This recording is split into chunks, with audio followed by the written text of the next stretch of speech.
तो यार, आज मैं तुम्हें एक और हॉरर स्टोरी सुनाने वाला हूँ। ये कहानी एक हॉन्टिंग हाउस के ऊपर तो है, लेकिन उससे ज़्यादा मज़ेदार होगा adventure, treasure hunting, encounter with ghost, ये सारी चीज़ें। तो ये कहानी का जो शुरुआत होता है वो सिंपल तरीके से होता है, 5 अलग अलग कॉमेडियन के साथ। वो 5 अलग अलग कॉमेडियंस अपने ज़िंदगी में कॉमेडी करके पैसा कमाना चाहते थे, लेकिन किस्मत उनका ऐसा था कि वो जब भी जहाँ पर भी कॉमेडी करने के लिए जाते थे, 5 लोग एक साथ आ जाते थे। हाँ हाँ, वो 5 दोस्त एक साथ नहीं आना चाहते हैं, अलग अलग करके अपना ज़िंदगी बदलना चाहते थे। और एक दूसरे से इतना ज़्यादा उनकी दोस्ती भी नहीं थी, लेकिन जहाँ भी जाते थे 5 दोस्त एक जगह। कहीं गाँव में कॉमेडी करना चाहते, अचानक 5 दोस्त एक साथ। अच्छी दोस्ती ना होने के कारण अच्छी कॉमेडी नहीं, शहर में या कहीं और, कहाँ पर भी जहाँ पर भी कुछ नहीं होता। तो एक बार वो पांचों के पांचों बहुत ज्यादा परेशान। खैर पांचों का नाम मैं तुम्हें बताने नहीं वाला, लेकिन फिर भी तुम्हें कहानी समझ में आएगी। वो 5 कॉमेडियन बहुत ज़्यादा परेशान होकर एक बार एक मीटिंग बैठाने के बारे में सोचते हैं। और उस मीटिंग में ये था कि सिंपल है, हम अलग अलग काम करने से अच्छा अगर हमारी किस्मत हमको एक साथ मिलाकर कुछ करवाना चाहती है तो हम करते हैं। लेकिन जब वो एक साथ आ गए तो उनकी किस्मत बिगड़ गया कि उनको कॉमेडी और मिला ही नहीं। कभी कहीं जाते थे, प्लान ड्रॉप हो जाता था, कहीं जाते थे तो अच्छा कॉमेडी नहीं करते थे, इसलिए लोग तो उनको पसंद नहीं करते थे। इस चीज़ से परेशान होकर उन 5 कॉमेडियन में से एक कॉमेडियन के घर में वो 4 दोस्त पहुंच जाते। और वो इसलिए नहीं एक साथ थे ताकि वो दुख बिता सके या दुख बांट सके, इसलिए थे क्योंकि बाकी चारों के पास पैसा नहीं था और पांचों के पांचों भाड़े के घर में रहते थे। घर के मालिक ने 4 दोस्तों को निकाल दिया। 4 कॉमेडियंस, क्योंकि दोस्ती अब हो चुकी थी इसलिए वो अब उस कॉमेडियन के घर में आके रुके हैं जहाँ थोड़ा ज़्यादा रहने की काबिलियत है। अब 5 कॉमेडियन एक साथ आ चुके हैं, अपने ज़िंदगी से उदास, कुछ भी फ़र्क नहीं पड़ रहा क्या करेंगे, तो उस घर को तलाश करने में लग जाते, क्योंकि घर में बिजली पे करने तक का उनके पास पैसा है। इसे ही ढूंढते ढूंढते उनको एक बेसमेंट में एक भरा हुआ तिजोरी मिलता है। उस छोटे से तिजोरी को जब वो खोलते हैं तो उसके अंदर वो देखते हैं एक लेटर और एक फोटो। मैं तुम्हें लेटर में क्या लिखा था वो बता। लेटर में लिखा था जुम्बा के बारे में। अब जुम्बा कौन है? उन 5 कॉमेडियन में से एक। जुम्बा के परदादाजी ने ये लेटर लिखा था। अब जुम्बा के परदादाजी कौन है? वो एक एडवेंचर थे, एडवेंचरियस, वो एडवेंचर करते थे। तो उन्होंने उस लेटर में लिखा था कि मैं अपने जवानी में जब एडवेंचर करता था तो मैंने एक गांव में एक पुरानी हवेली को देखा। गांव के लोग उसको भूत का हवेली कहते थे। मैं नहीं मानता था भूत प्रेतों में, इसलिए मैं अंदर घुस गया। काफ़ी दिन तक वहाँ रहकर ढूंढने के बाद भी मुझे कुछ नहीं मिला, लेकिन एक दिन मुझे एक खजाना टाइप का चीज़ मिल गया। वो खजाना इतना था कि आराम से हमारे 4-5 जिंदगियाँ तो बीत ही जाएगी। अब ये चीज़ तो मैं किसी को बता नहीं सकता, ना ही किसी को कह सकता हूँ, क्योंकि उस समय मुझे लालच था। लेकिन ये मैं चीज़ मैं लिख रहा हूँ, अगर कोई भी इसको पढ़ रहा है तो ये समझ लेना कि अभी भी वो खजाना उसी जगह पर है। तुम आराम से जाकर उस चीज़ को ले सकते हो। अब ये खजाने वाली बात जुम्बा के परदादा जी ने जुम्बा के लिए नहीं लिखा था। वो पाए थे, लालची थे। अब मरने से पहले उन्होंने ये लिख दिया और उस पुराने हवेली की फ़ोटो निकाल दी। अब यहाँ पर जुम्बा और उसके 4 कॉमेडियंस तो एक बात समझ जाते हैं कि अगर हमने ये खजाना को अपने पास रख दिया तो भाई एकदम से हमारी ज़िंदगी मस्त हो जाएगी। बस उसके लिए हमें कुछ काम करना होगा। पहले तो ये कि हमें इस महल के बारे में जानना होगा कि ये कहाँ पर है। दूसरी चीज़ कि सच में उसके अंदर भूत है या नहीं। और तीसरी चीज़ पैसा, कि हम जा सके। अभी तो हमारे पास कुछ भी नहीं है कि हम वहाँ भी जा सकते हैं।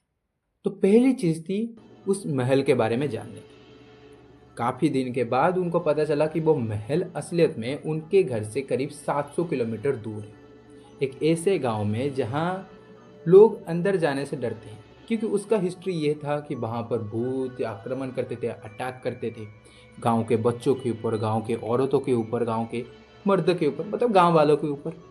और जो भी उनको देख लेता था वो बीमारी से चला जाता था या तो फिर बहुत ज़्यादा अजीब हरकतें करता था। इसलिए गांव वालों ने उस जगह को छोड़ दिया।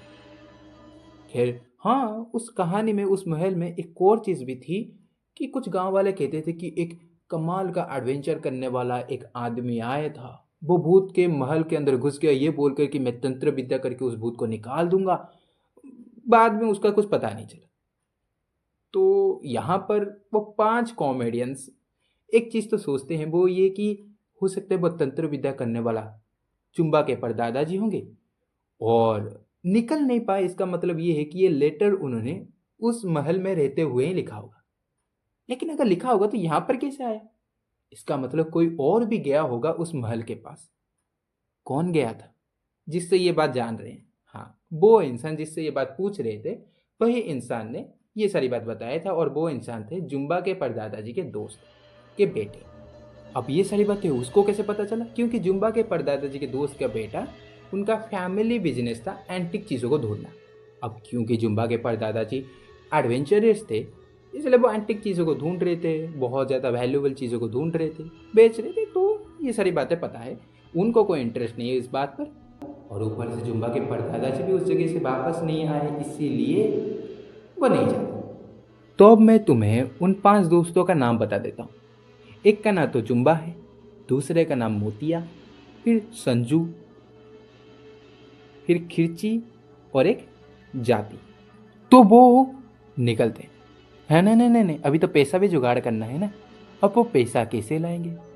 तो एक दूसरे को वो देखते हैं, जो भी उनके पास था, घड़ी, कुछ भी चीज़ें जैसे कि रिंग्स हो गया या फिर कोई भी चीज़, अपने पुराने स्कूटर, फोटोज, ये सारे बेच बाच कर अपने घर के सारे आइटम को कुछ पैसा मिला, वो था 8,900 रुपये।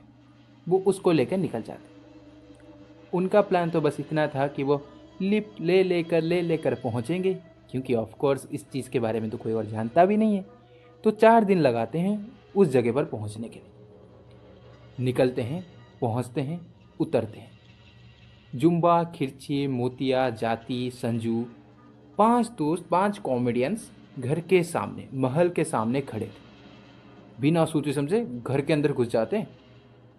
खैर घर के अंदर जब वो घुसते हैं महल के अंदर, तो वो देखते हैं कि जाली लगा हुआ था, धूल, मिट्टी, कुछ जगह पर कुछ चीज़ें गिर चुके थे, पूरी तरह बर्बाद हालत। फिर उनका तो बस इतना था कि वो अब घर को पूरी तरह ढूंढेंगे। लेकिन जब वो घर के अंदर घुसते हैं और ढूंढना शुरू करते हैं तो पीछे एकदम से आवाज आता है। जब वो पीछे घूमते हैं तो वो देखते हैं कि दरवाजा अपने आप बंद हो चुका है। अब इस चीज़ से संजू डर कर तो कहता है, यार क्या सच में इस घर में कोई भूत भूत है क्या? क्योंकि उनके ऊपर इतना भरोसा नहीं था, उनको लगा कि झूठ होगा। लेकिन ये चीज़ को देखकर तो जुम्बा तो कहते हैं नहीं नहीं ये कुछ नहीं है वाह। तो वो जाता है दरवाजा खोलने के लिए, दरवाजा नहीं खुलता, खिड़की कुछ नहीं खुलता। खैर यहाँ पर मोतिया कहता है कि ये शायद से कुछ पुराना जगह है तो बंद हो गया होगा ऐसे। तभी एक अजीब सी आवाज़ ऊपर से आती है। वो आवाज़ 7 आत्माओं के जैसे लग रही थी, जैसे कि 7 इंसान एक साथ बोल रहे हैं। कौन है? कौन है? कोई आया है? अगर आया हो तो हमारा खाना ही बनने के लिए आया होगा। करीब 80 साल के बाद कोई आ गया। हाँ, पिछली बार जिसको हमने खाया था वो अकेला, उसके अंदर बहुत चाहत थी, पैसा, लालची। तो लालची को तो वो बहुत ज्यादा, हम छो तो उसको ज्यादा मजे से खाने। फिर इस बार लगता है 5 आए हैं, पता नहीं 5 के जो क्या क्या चाहत हो। हम सातों में से तो कुछ ना कुछ मजा आ जाएगा। अब इतना सुनने के बाद हमारे 5 कॉमेडियंस कुछ समझ नहीं पाते। वो भागते हैं जैसे कि उनके पीछे कोई सांप पड़ चुका है, एक दूसरे के पीछे भागते हुए कि इधर उधर कुछ तो करके निकल जाएंगे, लेकिन कुछ नहीं करते। अचानक 5 के 5 अलग हो जाते। अब यहाँ पर 5 अलग हो चुके हैं तो दिमाग में तो एक ही बात कि कैसे निकलेंगे। संजू निकलता है। संजू के पॉइंट ऑफ व्यू से वो किचन के अंदर घुस चुका था। अब वो किचन के अंदर घुस चुका था, उसके मन में लालच था पैसे के लिए, तो वो अपने दोस्तों को, कॉमेडियन को भी बुलाता है, साथ ही साथ पैसा भी ढूंढ रहा था। धीरे धीरे कबर्ड को खोलता है, कुछ नहीं, बंद कर देता है, फिर खोलता है, फिर बंद कर देता है। फ्रिज देखा, फ्रिज को खोला, अंदर बहुत ही घटिया सामान था जो बहुत सालों से पड़ा हुआ था, सड़ चुका था। फिर से संजू बंद कर देता है उसको, लेकिन जब वो अचानक पीछे घूमता है तो उसके पीछे एक आत्मा था। संजू देखता है कि वो आत्मा एक लड़की थी।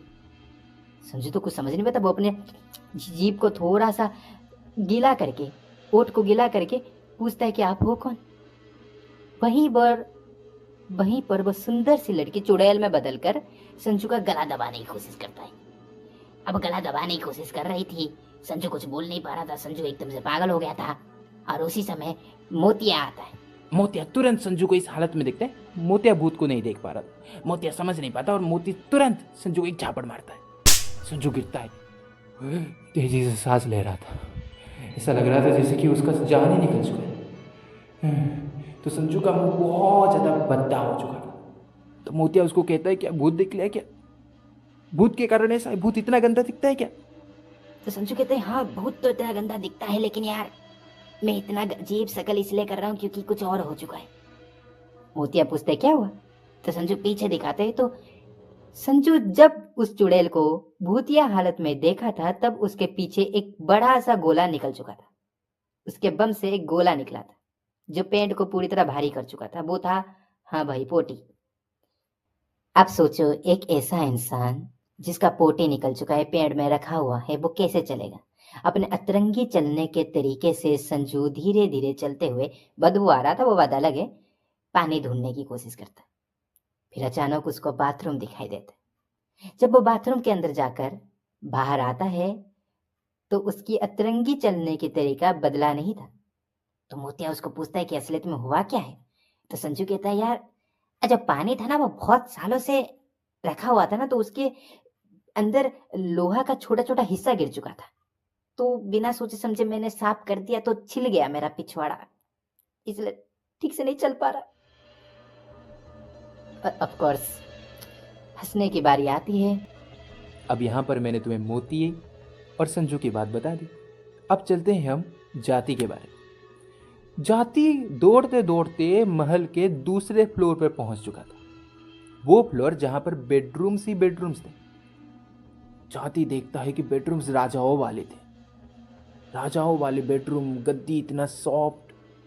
अब जाति इतनी ज़्यादा मस्त ये सब चीज़ों को देख रहा था कि उसने अपने ज़िंदगी में ये चीज़ सब बस अपने सपने में देखा था। तो वो तुरंत बेड में सो जाता है। तो अचानक उसको ऐसा फील होता है कि उसको कुछ कुछ हाथ आते हैं जो उसके शरीर के कुछ कुछ अंग के ऊपर टच करने की कोशिश कर रहे थे। कुछ प्राइवेट के ऊपर, कुछ छाती, कुछ पेट, कुछ मुंह, कभी मुंह के अंदर, कभी नाक के अंदर। ऐसा लग रहा था जैसे कि टॉर्चर हो रहा है। जाति तुरंत चिल्ला के उठता है, क्या? अब यहां पर जाति देखने की कोशिश करता है, कहां पर कौन है, किस तरफ कोई है, लेफ्ट राइट, बेड के नीचे, बेड के ऊपर। डरते हुए उसका हालत भीग चुका था और उसको दिखाई देता है कुछ नहीं था। लेकिन उसने ऊपर नहीं देखा। जब वो ऊपर देखता है तो वो देखता है एक उल्टी लटके हुई एक भूत। पता नहीं वो चुड़ैल थी या बेताल था। वो तुरंत चिल्लाता है। यहां पर जो जाति था वो भी चिल्लाता है। उसकी आवाज सुनकर संजू और मोतिया जाति के पास आते हैं।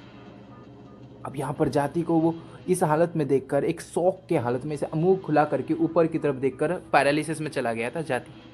तो संजू उसको एक और झापड़ मारता। तो झापड़ मारकर जाति उठता है, जाति सारी बातें बताता है। तो मोतिया यहाँ पर फिर से पूछता है, क्या वो भूत इतना गंदा दिख रहा था कि तू रुक गया, इतना डरावना? तो जाति कहता है यार भूत डरावना तो दिख रहा था, लेकिन यार पीछे एक और गोला निकले। तो संजू फैमिलियर था उसके बारे में, तो उसको पता, वो अपने नाक में बंद कर देता है आग, समझ जाता है और पीछे हट जाता है और बोलते है चला मैं तुझे बाथरूम दिखाता। मोतिया समझ जाता है। जाते हैं, वही अतरंगी तरीके से चलना और वही अतरंगी तरीके से आना, क्योंकि पानी के अंदर लोहे का पीस था, छोटे छोटे। फिर वो निकलते हैं। अब यहाँ पर हम खिड़ची के बारे में सोचते हैं। खिड़ची भागते हुए घर के उस जगह पर पहुंच चुका था जहां सबसे ज्यादा अंधेरा था। उस अंधेरे में अगर तुम चलने की भी कोशिश करोगी तो तुम्हें अपने चलने की आवाज तक दिखाई देगी। गुम होना तो उसमें इतना आसान था कि तुम एक जगह पर खड़े हो जाओगे तब भी लगेगा कि तुम कहीं जा रहे हो। उसी समय खिरची को एक अजीब सी खुशबू आती। खिरची उस खुशबू में ऐसे मदहोश हो गया था कि उसको लग रहा था कि अब तो उसको कहीं जाना ही नहीं है। तुरंत उसको ऐसा फील होता है कि कुछ हाथ आते हैं जो उसके मुंह के अंदर, नाक के अंदर, शरीर के अंदर घुसने की कोशिश कर रहे थे। खिरची उस चीज़ से डर कर अपने बिना आवाज़ चिल्लाकर छटपटाते हुए उस चीज़ से निकलने की कोशिश करता है, क्योंकि उसको भूत पकड़कर उसको फाड़ने की कोशिश कर रहे थे। धीरे धीरे धीरे धीरे धीरे धीरे खिरची अपने हालत को भूल चुका था। खैर उसी समय खिरची फिर से एक और गोला छोड़ता है अपने पीछे से। खैर वो बात अलग है कि खिरची की यह हालत को देखकर भूत शायद से दुखी होंगे, इसलिए उन्होंने छोड़ दिया। खैर यहाँ पर मोतिया, जाति या संजू नहीं आए थे, इसलिए हमारी खिरची धीरे धीरे अकेले में अतरंगी चलने के तरीके से ढूंढने निकल जाता है बाथरूम को। ये बात तो अजीब है कि बिना उन 3 दोस्तों के खिरची को बाथरूम मिल जाता है और फिर से वो अतरंगी तरीके से आता है। ऐसे ही चलते चलते वो जुम्बा को भी पा लेते। हाँ, वो बात अलग है कि जुम्बा को भूत नहीं मिला था, तो यहाँ पर जुम्बा और मोती भूत को नहीं देखे, तो वो सोचते हैं छोड़ो इसके बारे में हम ज़्यादा कुछ नहीं सोचते। लेकिन उनके पास कुछ और था ही नहीं। वो एक जगह पर बैठकर बस यही सोच रहे थे कि कैसे इस भूतिया महल से वो निकलेंगे। उनके पास ना कुछ है, ना कुछ फोन, ना सिग्नल्स, ना कुछ नहीं है। बस पॉकेट में 2000 रुपए का एक नोट। उनको उस जगह से निकलना है। वो कहते हैं ना, किस्मत अच्छा हो तो कुछ भी हो सकता है। तो अचानक मोतिया का हाथ एक टेप रिकॉर्डर को छूता है। वो टेप रिकॉर्डर को जब वो देखते हैं तो वो बिना सोचे समझे, ऑफ कोर्स कुछ और तो है नहीं, तो प्ले करते। तो प्ले में एक स्टोरी टेलर एक कहानी सुना रहा था। वो सुनाता है इस महल की कहानी। वो कहता है कि कैसे यह महल भूतिया बना। इस महल में एक कमाल के फैमिली, रॉयल फैमिली रहते थे। खैर जितने गांव वाले नहीं उतने उसके रिश्तेदार थे उस रॉयल फैमिली के। हर रोज नया पार्टी, हर रोज कुछ ना कुछ ऐसा अजीब होना। महल के चारों तरफ सिर्फ शराब और मधुसी की बदबू। हर दिन हर रात सिर्फ शराब, ऐसी गंदी हालत थी महल की। वो कहते हैं ना, जहाँ बुरे काम करते हो वहाँ बुरे सिंस आते हैं। 7 सिंस के बारे में अगर तुम्हें पता नहीं तो मैं बता दूँ। लालच, गुस्सा, शत्रु, लस्टी, फिर आता है ग्लटनी जिसको हम ज़्यादा खाना कहते हैं, घमंड और मद। अगर तुम्हें पता नहीं है तो 7 सिंस है। और रॉयल फैमिली के जो लोग थे वो तो ये सब चीज़ों में डूबे हुए थे, इसीलिए उस महल के अंदर 7 सिंस ने अपना घर बना दिया। जो भी आते हैं इस महल के अंदर, भूतिया महल के अंदर जो भी आता है तो वो उन 7 सिंस के वजह से तो आया होगा ना, उनमें से एक के कारण। जैसे कि जुम्बा के परदादा जी लालच के कारण, और लालच 7 सिंस में से एक होता है। तो इसलिए तो उस भूत ने पहली बार ये कहा था। हाँ, तो यार आखिरी बार जिसको हमने खाया था ना वो लालची था, तो लालच को बहुत मजा आया, हमें नहीं। क्या पता इन 5 में कोई अलग अलग चीज़ हो सकता है। अब यहाँ पर वो स्टोरी टेलर एक और बात कहता है। वो कहता है कि इस घर में मैंने 7 अलग अलग रिकॉर्ड रखे। उन 7 में अलग अलग शैतान के बारे में, उन 7 सिंस के बारे में एक एक करके बताया गया है। वो कैसे दिखते हैं, उनसे कैसे निकाला जा सकते हैं और तुम कैसे उनसे बच सकते हो और उनको कैसे हरा सकते हो। अब ये मत सोचना, तो जाके ढूंढो। दूसरा वाला रिकॉर्डिंग घर के उस कोने में है जिस कोने में अभी तक तुम गए नहीं। हाँ, लेकिन वो बात अलग है कि वो नीचे वाले फ्लोर में है। अब इतना कहने के बाद जो संजू था वो कहता है, यार ये अजीब इंसान है, एक बार में एक रिकॉर्डर में सब कुछ नहीं बोल सकता था। तुरंत रिकॉर्डर फिर से प्ले होता है। उसमें वो स्टोरी टेलर कहता है, मूर्ख है क्या तू, तुझे समझ में नहीं आता? उन 7 सिंस के बारे में अगर मैं एक साथ बता दूंगा तो वो तुम्हारे बारे में जान जाएंगे और तुम्हारे पास आ जाएंगे, इसलिए मैंने नहीं बताया। एक एक करके जा, एक एक करके। तो जुम्बा, संजू, मोतिया, खिरची और हमारी जात निकल जाते हैं। दूसरा रिकॉर्डिंग वो किचन के दूसरे कमरे के खिड़की के नीचे पाते हैं। उस रिकॉर्डिंग को वो जब सुनते हैं तो वो रिकॉर्डिंग था गुस्से के बारे में। वो स्टोरी टेलर उस रिकॉर्डिंग में गुस्से को कैसे हराना है उसके बारे में लिखा गया था। तो वो कहते हैं कि गुस्सा जो होता है वो बिना कारण निकलता नहीं है। जब एक इंसान की बातें कोई नहीं सुनता या फिर उसके हिसाब से जब कुछ होता नहीं, तो तो या तो वो दुखी होता है या तो गुस्सा। अगर दुखी होता रहेगा तो एक दिन गुस्से से निकलेगा, और अगर वो गुस्से वाला है ही तो गुस्सा तो होगा। खैर, यहाँ पर स्टोरी टेलर कहता है कि जब मैंने तुम्हें इसके बारे में बता दिया तो अब वो तुम्हारे पास आ चुका होगा। अगर तुम्हें उसको हराना है तो एक चीज याद रखना, वो जितना भी बोलने की कोशिश करेगा तुम्हें कुछ नहीं कहना है। वो कुछ भी करने की कोशिश करेगा, तुम्हें कुछ नहीं करना है। जब उसका गुस्सा ठंड हो जाएगा, शांत हो जाएगा, तो वो सबसे वीक वर्जन में होगा। उस समय तुम अपना हनुमान चालीसा गा सकते हो, या आलतू जलालतू आई बला का डालतू भी कह सकते हो। वो निकल जाएगा, निकल जाएगा। Recording of. खैर, उसी समय संजू पीछे घूमता है तो उसके पीछे था वो भूत। वो बहुत पूरा गुस्सैल था, गुस्से से वो गंजा हो चुका था। आंख पूरी तरह अंदर घुस चुके थे, दांत निकले हुए थे। इतना गुस्सा कि ऐसा लग रहा था जिसके अभी के भी फट जाएगा। वो बातें करना शुरू करते हैं, वो डराना शुरू करते हैं, वो मारना शुरू करते हैं। उसकी चीखें, उसके छूने के मात्र वो डरावनी सोच, सपने, अजीब अजीब आत्माएं वो आ जाते हैं जो उन 5 कॉमेडियंस को खाने की कोशिश करते हैं। लेकिन जैसे रिकॉर्डिंग में कहा गया था, वो 5 कॉमेडियंस हिलते नहीं। और आखिर में जब शांत हो जाता है, यानी कि गुस्सा खत्म, तो 5 दोस्त हनुमान चालीसा गाते, जय हनुमान। ठीक है, तुम समझ गए। अब इस तरह वो क्यों गा रहे थे, इसका सिंपल रीजन है क्योंकि फिर से उनका गोला निकल चुका था। बाथरूम, वहीं गंदा पानी, वहीं अतरंगी तरीके से आना, छिल जाना। खैर, यहाँ पर सारे अतरंगी तरीके से धीरे धीरे दौड़ते दौड़ते तीसरे रिकॉर्डिंग के पास जाने की कोशिश कर, दूसरे रिकॉर्डिंग के पास जाने की कोशिश करते। खैर, पहले वाले में बताया गया था कि दूसरा रिकॉर्डिंग है घर के सबसे ऊपर चिमनी के नीचे। वहां पर पहुंचने के बाद जब वो उस रिकॉर्डिंग को सुनते हैं तो उसमें स्टोरी टेलर कह रहा था आलस के बारे में। वो बताता है कि आलस एक ऐसी चीज है जो हमेशा कहता है कल करेंगे, अभी नहीं। तो तुम्हें उससे डरने की जरूरत ही नहीं है। वो तुम्हें ना खाएगा, ना तुम्हें डराएगा, ना तुम्हें कुछ करेगा। बस एक चीज करना, उसको अगर हराना है ना तो 2 चीजें करना। एक तो उसकी बात मानना और बाकी उसको दोस्ते रहना। खैर, स्टोरी टेलर कहता है कि अगर आलस वाले आत्मा को हराना है तो कुछ नहीं, बस कुछ चीजें लेकर उसके सामने चले जाओ और बिंदास बैठ जाओ और अपना काम करो। वो जितना बुलाने की कोशिश करेगा मत सुनना।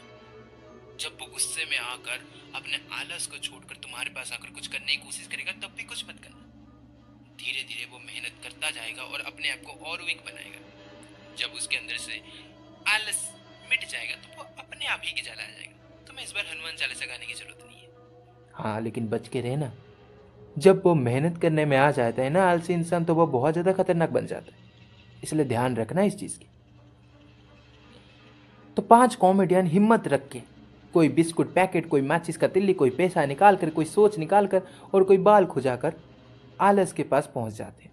नहीं, आलस तो उनके पास पहले से पहुंच चुका था, है ना। उसकी बात करेंगे तो वो पहुंच जाएगा। तो आलस आराम से धीरे धीरे सोफे के ऊपर सोया हुआ था। 5 दोस्त चलते चलते एक साथ बात करते करते आलस की बातें नहीं सुनते। आलस उनको बुलाता है, ए इधर आ, वरना तुझे खा जाऊंगा। कोई नहीं सुनता। इधर आएगा या तेरे अंदर की चीजों को खा लो।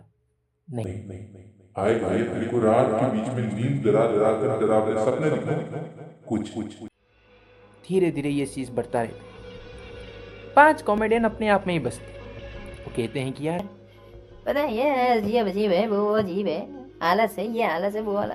हम तो मेहनती है, तुझे पता ही होगा। हम 10 साल से हम कॉमेडी कर रहे हैं, हमें कुछ नहीं मिला, लेकिन फिर भी आलसी तो बहुत बुरे होते हैं। आलसी को तो पता भी नहीं कल क्या करना है। बिल्कुल बिल्कुल, ऐसा वैसा वैसा ऐसा। तुरंत आलस गुस्से में आता है, तुरंत ऊपर चढ़ जाता है और उनके ऊपर चढ़कर उनके मुंह के अंदर अंगूठा घुसा कर टक टक टक टक टक करने की कोशिश करता है। खैर, 15 मिनट के अंदर ही आलस अपने आप वीक होकर गायब हो जाता है। खैर, वो बात अलग है कि आलस ने सिर्फ एक को ही टारगेट किया था, क्योंकि वो आलसी है ना, 5 के ऊपर तो हमला नहीं कर सकता। वो था संजू, क्योंकि संजू फिर से गोला छोड़ चुका था। फिर से जाता है संजू, फिर से साफ करके आता है और फिर से तीसरे रिकॉर्डिंग के पास जाते हैं। उस रिकॉर्डिंग में लिखा था लस्टी के ऊपर, वो चीज़ जिसको छोड़ो, मैं उसके बारे में कुछ नहीं कह सकता। उसमें स्टोरी टेलर ने कहा था कि लस्टी आत्मा थोड़ा भयंकर है, उसके लिए तुम्हें सोना पड़ेगा। सपने में तुम्हें वो थोड़ा अजीब अजीब खुजाने वाला थोड़ा दिखाएगा, तुम्हें लेकिन कंट्रोल करना है। वो तुम्हारे पीछे पड़ जाएगा, लेकिन तुम्हें फिर से कंट्रोल करना है। समझ गई। और सूझबूझ के साथ तुम्हें अपने सपने को कंट्रोल रखना है। फिर धीरे धीरे तुम्हारा नींद टूटेगा, और नींद टूटने के बाद बस एक ही चीज, उस जगह को छोड़ के आ जाना। खैर, लस्टी फिर तुम्हारा पीछा करेगा। वो बात अलग है कि लस्टी का पीछा सब करते हैं, अगर तुम्हारा पीछा लस्टी करने लगा तो वो अपने आप ही मिट जाएगा। वो 5 दोस्त ये सोचकर सो जाते हैं।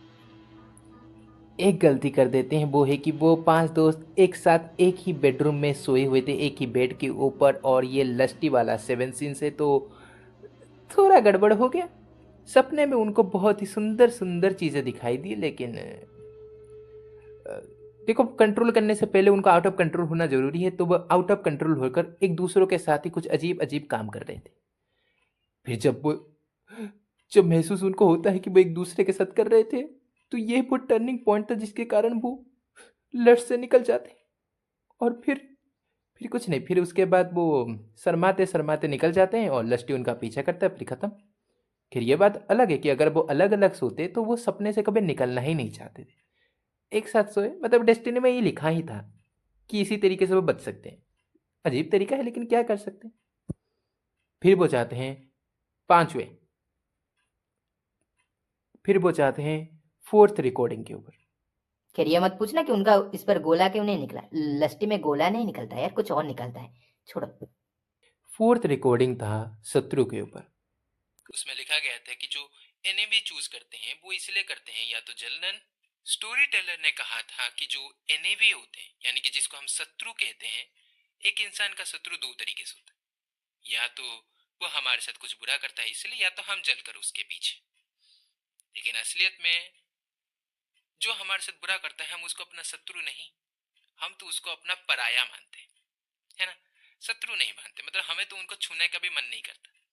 शत्रु तो निकलता है जलन के कारण, इसलिए तो शत्रु बनाना नहीं चाहिए। जो तुम्हारा बुरा करे उसका उंगली तोड़ दो या कुछ और तोड़ दो, लेकिन शत्रु हम पराये लोगों को तो नहीं मानते।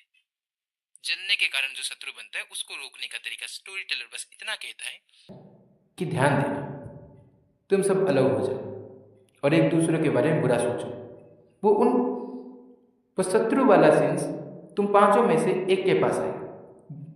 ध्यान रखना कि वो शत्रु वाला सेंस तुम 5 में से जिसके पास भी आएगा वो बहुत ज्यादा जलन वाला इंसान होगा। तो तुम में से कोई भी अगर वो हुआ तो समझ लेना कि तुम्हें उसको निकालना है। कैसे? ये सारी बातें अपने दोस्तों को बताकर। मतलब ये है कि 5 दोस्त अलग हो जाएंगे, बुरे बुरे सोचेंगे। बाकी सबको कुछ कहने की जरूरत नहीं है कि हमने क्या सोचा, लेकिन जिसके पास भी आएगा उसको तो बोलना पड़ेगा। जलन करने का यही पनिशमेंट है।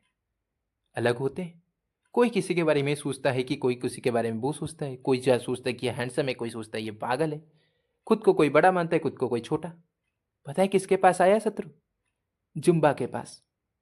क्यों? क्योंकि जुम्बा जो था वो संजू से थोड़ा ज्यादा जलता था। क्योंकि जब भी वो 5 कॉमेडियन पहले भी एक दूसरे के साथ मिलकर नहीं मिलकर, क्योंकि पहले पहले जब वो एक दूसरे के साथ नहीं थे, अलग अलग कॉमेडी करते थे, लेकिन फिर भी मिल जाते थे, तो ऐसा होता था ना कि किसको ज़्यादा चांस मिले, 5 दोस्तों में जिसके पास ज़्यादा है उसके पास कम है, ऐसा। तो जुम्बा के ऊपर था संजू। हाँ, सबसे ऊपर खिरची था, ठीक है, लेकिन संजू था। तो जुम्बा थोड़ा जलता था। और क्यों जलता था तो ये तुमने बता दिया, मतलब मैंने तुम्हें बता दिया कि संजू को मिलता था। और जुम्बा भी सोचता था यार ज़्यादा पैसा तो मेरे पास है, मतलब थोड़ा ज़्यादा, ऐसा ऐसा। तो जुम्बा समझ गया और उसको संजू को सारी बातें बताना पड़ा। लेकिन संजू भी कॉमेडियन था, तो वो भी एक बात कहकर उसको रोक देता है। वो ये था कि चांदी की चम्मच देखी नहीं कि चटनी चाटने आ गया बहन। ठीक है ठीक है। अब यहाँ पर शत्रु वाला सीन्स भी खत्म। बाकी बचे 3, तो वो चले जाते हैं एक और टेप के पास। उस टेप का नाम था ग्लटनी। अगर ग्लूटनी के बारे में तुम नहीं जानते तो बस इतना है कि बहुत ज़्यादा खाता है। तो स्टोरी टेलर कहता है ये कि इनसे ज़्यादा पंगा लेने की जरूरत नहीं है क्योंकि तुम्हारे लिए कुछ नहीं बचा है। तो बस एक काम करो, अपने अंदर के डर को, अपने अंदर वीकनेसेस को दिखाने की कोशिश करो एक दूसरों के साथ। अब तुम्हारे पास तो ग्लटनी आ चुका होगा और कुछ खाने की कोशिश कर रहा होगा, तो तुम ना 5 दोस्त हो या 6 दोस्त हो, तुम एक दूसरों के साथ मिलकर बात करना शुरू करो। क्या? डर के बारे में, अपने वीकनेस के बारे में शेयर करो। धीरे धीरे ये सब चीज़ें जितना निकलेंगी, हिम्मत मत बता, तो वह डर और वीकनेस को खाएगा, तो उसके अंदर भी डर और वीकनेस आ जाएगी, फिर अपने आप ही वो खत्म हो जाएगा। तुम्हें हनुमान चालीसा गाने की जरूरत नहीं। आलतू जलालतू आई बला का डालतू थे भी हो जाएगा। ग्लटनी आता है, ए मोटा सा, बड़ा सा कुंभकर्ण, ऐसा इतना बड़ा सा बभूत।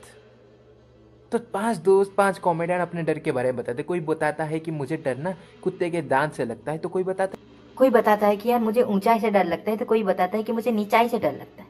कोई बताता है कि मुझे आसमान को देखते हुए अपने आप को देखकर डर लगता है, तो कोई बताता है पानी में मैं अपने शकल को देखकर डरता हूँ। छोड़ो जो भी है। तो 5 कॉमेडियन अपने अपने डर को बताते हैं। संजू बताता है कि पता है मेरे नाना जी का जो पेट है वो बहुत बड़ा है और उसके पेट के अंदर जो नाभि है वो बहुत बड़ा है और उसको देखकर ही मैं ट्रॉमा हो जाता हूँ, इसलिए मुझे बड़े छेद से डर लगता है।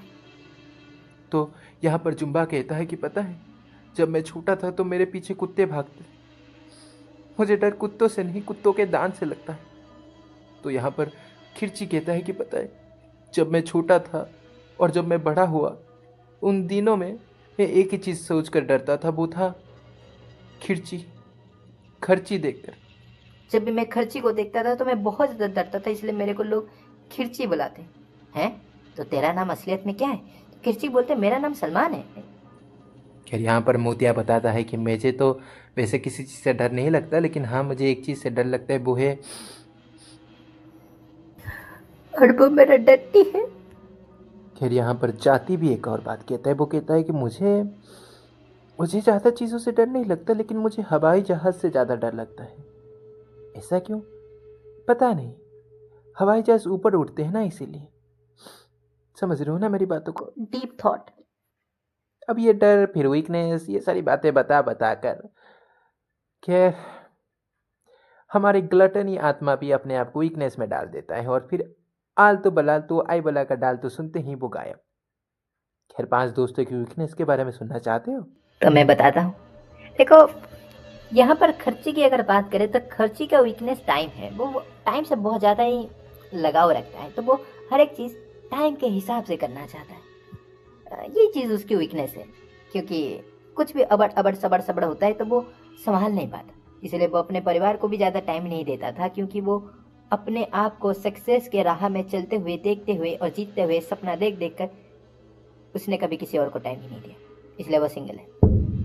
फिर यहाँ पर आता है जाति के बारे में। तो जाति डरता था मुर्गे का चोंच, क्योंकि जब वो छोटा था तो उसके चोंच को मुर्गे के चोंच ने काटा था। फिर आता है मोतिया की वीकनेस को। तो मोतिया का वीकनेस एक ही था, वो था नहाने से। वो नहाने से बहुत ज़्यादा डरता था, वो भी ठंड के मौसम में तो ज़्यादा, बारिश के मौसम में तो वो खैर। अब उसके बाद अगर हम जुम्बा की बात करें तो जुम्बा डांस से डरता है। और यहाँ पर ग्लटनी का काम खत्म। फिर आ जाते हैं छठे वाले सीन्स के पास, जहाँ पर स्टोरी टेलर कहता है इस बार घमंड के बारे में। स्टोरी टेलर का कहना था कि जो घमंड होता है ना, वो बिना बातों के फूलना जानता है अच्छी तरीके से। खैर इसको हराना आसान है, देखो इसको हराना भगवान के हाथों में, इसकी चिंता मत करो, इसको बस सिंपल करो। वो तुम्हारे पास आ चुका है, उसकी थोड़ी तारीफ कर दो, फिर उसके बाद वो अपनी कहानी सुनाता रहेगा, घमंड करता रहेगा, और जब वो अपने घमंड में पहुंच जाएगा तो भगवान उसको गिरा देंगे। तो तुम्हें इस बार भगवान चालीसा या हनुमान चालीसा कुछ करने की जरूरत नहीं है, सब ठीक हो जाएगा।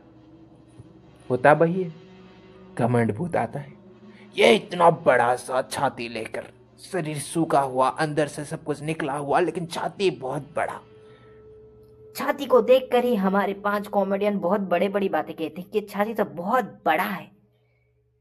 इतनी सी बात ही काफी थी घमंड को घमंड करने में। तो वो अपनी किस्से के बारे में बताता है कि तुझे क्या पता, जब मैं जिंदा था तो मैं ये करता था, मैं किसी को ऐसा फूकता था, किसी को ऐसा मेरे सामने कोई कुछ नहीं कर सकता था, सब तो इतने नीचे थे कि मैं सबसे ऊपर हूँ, भगवान भी मेरा कुछ नहीं कर सकता। धीरे धीरे धीरे धीरे उसका छाती धीरे धीरे धीरे धीरे फटने लगता है और फट जाता है। और यहाँ पर 5 कॉमेडियन ये भी समझ गए कि अब उनको 7वें सिंस के पास, रिकॉर्डिंग के पास जाना है। 7वें रिकॉर्डिंग, ये 7वां रिकॉर्डिंग था मद के ऊपर, नशा, मद पीना, नशा करना। खैर, जब वो 7वें रिकॉर्डिंग को सुनते हैं तो स्टोरी टेलर कहता है कि देखो, जैसे कि मैंने कहा था कि ये महल में जो रॉयल फैमिली थे वो बस मद नशा करते रहते थे, इसलिए 7 सिंस आ गए। गलती मेरी है कि 7 सिंस नहीं, 6 सिंस आए थे। 7वां सिंस तो यहाँ पर बन चुका था, इसीलिए 7 सिंस यहाँ पर आए। तो यहाँ पर अब तुम जिसका सामना करने वाले हो वो पूरा रॉयल फैमिली है। लेकिन मैं नहीं हूं, मैं उनमें से एक था, लेकिन अपनी गलती समझकर और इस सारी चीजों को रिकॉर्डिंग करके मैं तुम्हें बचा रहा हूं। इस रिकॉर्डिंग को सिर्फ तुम ही सुन सकते हो और कोई नहीं। मैं चलता हूं। इसको हराने का तरीका तुम्हें खुद ढूंढना होगा। इतना कहते हुए 5 कॉमेडियंस को मद की सुगंध आना शुरू होता है। तो 5 दोस्त पता नहीं कैसे नशे में घुसना शुरू कर चुके थे। धुआं, दारू, गंदी सोच, गाली गलौज, इतनी बुरी चीजें में मजा आ रहा था उनको। उनका ऐसा माहौल था कि वो देखते हैं ये महल पूरी तरह सुंदर और नया बन चुका है। चारों तरफ सुंदर सुंदर इंसान है, लड़कियां लड़के हैं जो गंदे गंदे चीजें कर रहे थे, दारू, नशा, धुआं, ये सब चीजें। 5 कॉमेडियन भी इसमें घुस चुके थे। लेकिन अचानक उनको एक चीज ट्रिगर करता है। पता है वो क्या था? जुम्बा को अपना परदादाजी दिखाई देता है। जुम्बा दिखता है कि उसके परदादाजी भी कर रहे थे। तो जुम्बा नशे की हालत में अपने अतरंगी चलने के डिजाइन से उनके पास पहुंचकर उनका पांव दबाकर, पांव छूकर हाँ कहता है, दादाजी कैसा है तू? यहाँ पर ये मजे कर रहा है, मरने के बाद भी तेरा ये। तो जुम्बा के परदादाजी जुम्बा को देखते और कहते, तुम कौन हो? जुम्बा हो? मेरे मेरे मेरे ग्रैंड सन। फिर एकदम से एक झापड़ पड़ता है जुम्बा के ऊपर और कहता है कि तुम मेरे सामने ये सब चीजें कर रहे हो, शर्म नहीं आता? जा यहाँ से। इतना होने के बाद जुम्बा देखता है कि तुरंत महल का हालत पुराने जैसा। अचानक दरवाजा, खिड़की खुल चुका था। अब यहां पर महल के अंदर जो अंधेरा था वो गायब हो चुका था। हाँ, ऑफ कोर्स यहां पर तुम समझ चुके होगे क्या हुआ होगा। जुम्बा और उसके 5 कॉमेडियंस पी रहे थे। जुम्बा अपने परदादाजी के पास जाता है। एक चोर दूसरे चोर को कैसे सह सकता है? तो जब उसके परदादाजी जुम्बा को इस हालत में देखते तो वो तुरंत कहते हैं, मैं जो कर रहा हूं वो चलेगा, तू कर रहा है मेरे सामने, चल भाग। अब इस शौक से जुम्बा अपने नशेली हालत से निकलता है। अब एक निकल गया उस हालत से जिस हालत से एक रॉयल फैमिली तो छोड़ो, कोई भी नहीं निकल सकता था। तो यह हो गया खत्म। 7 sins, tie die bye bye, सब कुछ खत्म। 5 कॉमेडियन अब ढूंढने लगते हैं खजाने को। अचानक उनका ध्यान जाता है खजाने के ऊपर। पता है वो खजाना क्या था? एक पिक्चर। उस पिक्चर में लगा था रॉयल फैमिली का फोटो। खैर उस पिक्चर का दाम 5 करोड़ था। पता है क्यों? क्योंकि वो रॉयल फैमिली असलियत में उस महल के सिर्फ ओनर नहीं थे। उस समय के वो इतने बड़े राजा थे जिनके अंडर 70 से 80 राज्य आता था। उनका बड़ा बड़ा बिजनेस था, पैसा था, सब था। इस बात को समझकर तो वो 5 दोस्त निकलते हैं। बेचने की जब कोशिश करते हैं तो उनको पता चलता है कि रॉयल फैमिली के बारे में सबको पता था कि वो दारू के नशे में इतना बुड़ गए कि उनको कोई पसंद ही नहीं करता, और जो पसंद नहीं करता वो उसको खरीद के क्या पाएगा। इसलिए अब उस पिक्चर का वैल्यू है 5 रुपए। गरीब। खैर, अगर तुम्हें ये कहानी थोड़ी सी भी अच्छी लगी होगी तो लाइक कर देना, शेयर कर देना, सब्सक्राइब कर देना। मिलते हैं अगले कहानी में, तब तक के लिए स्टे ट्यून्ड। 45 मिनट का ये लंबा